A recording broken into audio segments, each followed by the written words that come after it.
नमस्कार, मेरा नाम संजीत सिंह है और आप देख रहे हैं द सोशल बज। ये देश एक ऐसा देश है जहां कभी किसानों को पीटा जाता है, कभी शिक्षकों को पीटा जाता है, कभी स्टूडेंट को पीटा जाता है। अभी तत्काल में शिक्षकों को पीटा जा रहा है एसएससी वाले मामले में। आइए इस मामले को, प्रकरण को देखते हुए राणा दीपू सिंह से हम बात करेंगे। सबसे पहले तो क्या कहना चाहेंगे? नहीं, मतलब आप देखिए कि जिस देश में ये परंपरा रही है कि गुरुर ब्रह्मा गुरुर विष्णु गुरुर देवो महेश्वर गुरुर साक्षात परम ब्रह्म तस्मै श्री गुरुवे नमः, गुरु का दर्जा ईश्वर से ऊपर दिया गया है। उस देश में अगर गुरु के साथ इस तरह का बर्ताव हो रहा है, क्योंकि वो अपने शिष्यों के हक के लिए सड़क पे हैं, तो इससे ज्यादा दुर्भाग्य और इससे ज्यादा शर्म का विषय क्या हो सकता है? क्या वो शिक्षक अपने लिए हैं? क्या आप गलत नहीं कर रहे हैं? क्या एसएससी गलत नहीं कर रही है? क्या ये चीजें गलत नहीं हो रही हैं? तो अगर गलत के खिलाफ कोई अगर अपने शिष्यों के साथ अगर शिक्षक भी नहीं खड़ा हो तो कौन होगा? शिष्य तो अपने गुरु तो अपने शिष्यों को नहीं छोड़ सकता है। और आपको ये समझना पड़ेगा कि आखिर ये हो क्यों रहा है। देखिए, पहले हम चाहते हैं कि इस वीडियो को आप लोग समझिए कि आखिर ये हो क्या रहा है। देखिए, एसएससी का मामला क्या है, इसको आपको समझना पड़ेगा।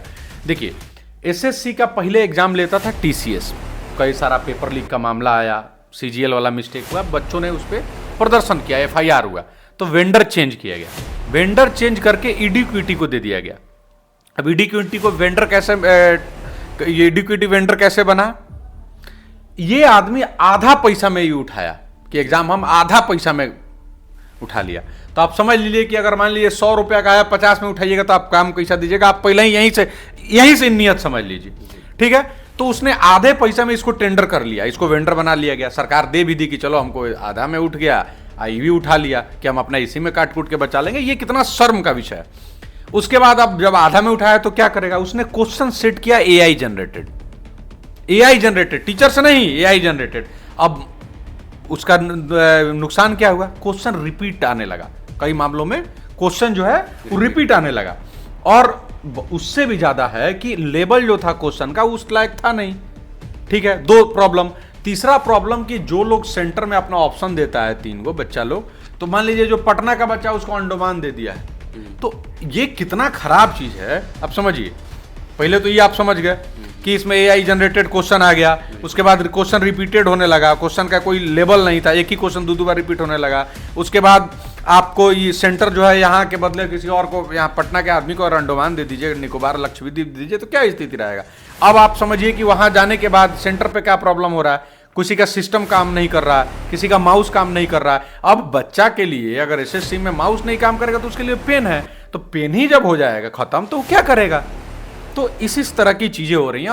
अब इसके विषय में जो है, अब जब भी जो लेटेस्ट एग्जाम हुआ वहां माउस नहीं काम कर रहा था जी, तो सिस्टम काम नहीं कर रहा तो अब बच्चों के साथ ये गलत हो रहा है ना। तो उसके लिए अगर टीचर बाहर आ रहे हैं तो आप उस पर लाठीचार्ज करवा रहे हैं। क्या, कौन सा उदाहरण पेश करना चाहते हैं आप? आप क्या चाहते हैं कि बिहार और भारत जो है हमेशा से इसी तरह माटी ढोने वाला और वजन ढोने वाला और लेबर का, मजदूरों का देश रह जाए? पढ़े लिखे लड़का सब नहीं, एक तो आप नौकरी का बहाली नहीं निकाल रहे हैं। तो मुझे लगता है तमाम लोगों को इस पे बात करना चाहिए। पहले तो उस बच्चों के हक के लिए, क्योंकि ये बच्चे ही भविष्य हैं, और दूसरा उस शिक्षक के लिए जो अपना सब कुछ छोड़ के आपको और हमको बनाता है, एक भारत के बेहतर भविष्य में निर्माण करता होता है। टीचर और स्टूडेंट का ये भी कहना है कि पेपर लीक जैसे समस्याओं को देखा जा रहा है, तो इस पे क्या कहेंगे? देखिए, कितना शर्म का विषय है कि एक बच्चा, समझिए एक मध्यम परिवार का बच्चा एसएससी तैयारी कर रहा है, वो अपना मान लीजिए साल भर 2 साल तैयारी किया, अपना पैसा लगाया, एग्जाम दिया, मेहनत पूरा किया, उसका पैसा भी लगा, एग्जाम दिया, पेपर लीक में वो फॉर्म भरा, ना उसका पैसा आता है, ना उसका मेहनत का, उसका वक्त भी जाता है। तो पेपर लीक कराने वाले की गलती, सरकार की गलती, सबकी गलती, लेकिन इस भुगतता कौन है? बच्चा। कितना शर्म का विषय है कि ये बार बार जो है ऐसा होता है। और एसएससी का एक और नियम देख लीजिए।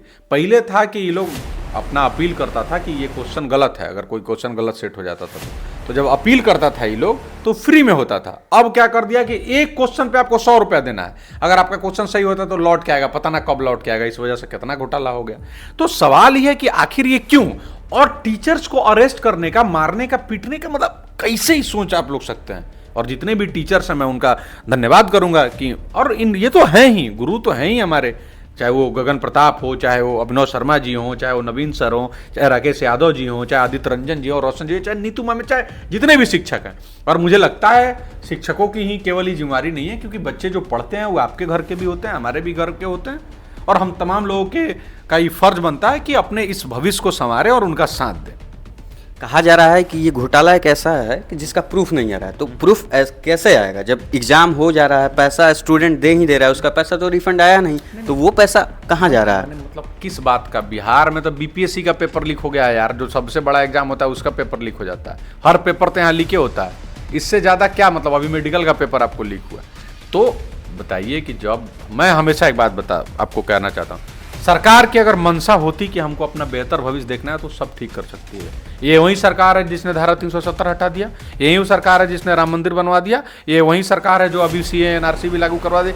तो जब सरकार की चाहत हो जाएगी, लेकिन उसके लिए स्टूडेंट जो है एक सिर्फ वही है कि भीड़ का हिस्सा बने, ज़्यादा पढ़ लिख लेगा तो रैली में नहीं ना जाएगा, जिंदाबाद जिंदाबाद नहीं ना करेगा, झंडा नहीं ना उठाएगा, सवाल ना करने लगेगा। तो इन सब से बचने के लिए सब किया जा रहा है, जो कि दुर्भाग्य है, और मैं चाहूंगा कि आप तमाम लोग इसके लिए आगे आए। तो बाकी के लिए धन्यवाद, और पल पल की अपडेट के लिए सोशल बज को फॉलो कर लें।